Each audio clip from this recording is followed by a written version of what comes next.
మానవ హక్కులు అంటే ఏమిటి?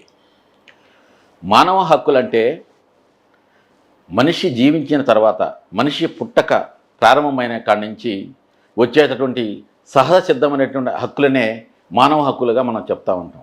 మన దేశంలో తీసుకున్నట్లయితే మనిషి వాక్ స్వాతంత్ర్యం హక్కు, అదేవిధంగా రైట్ టు ఎడ్యుకేషన్, విద్యను పొందే హక్కు, అదేవిధంగా ప్రశాంతంగా జీవించే హక్కు, అదేవిధంగా రైట్ టు ప్రాపర్టీ, అదేవిధంగా పనిచేసే హక్కు. ఇట్లా భారత రాజ్యాంగంలో ప్రవేశపెట్టినటువంటి ప్రాథమిక హక్కులు ఏదైతే ఉన్నాయో అవన్నీ మనం మానవ హక్కులుగా చెప్పుకోవచ్చు.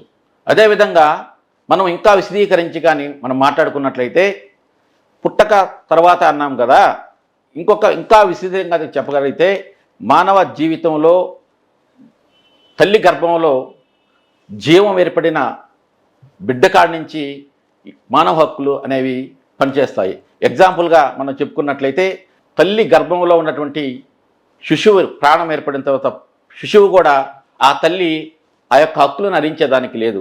మనం సహజంగా సమాజంలో చూస్తూ ఉంటాం, ఆడబిడ్డ అయితే దాంట్లోనే చంపేటటువంటి తత్వం కూడా మనం సొసైటీలో అనేక కార్యక్రమాలు అనేక సందర్భాల్లో పేపర్లో చూస్తూ ఉంటాం.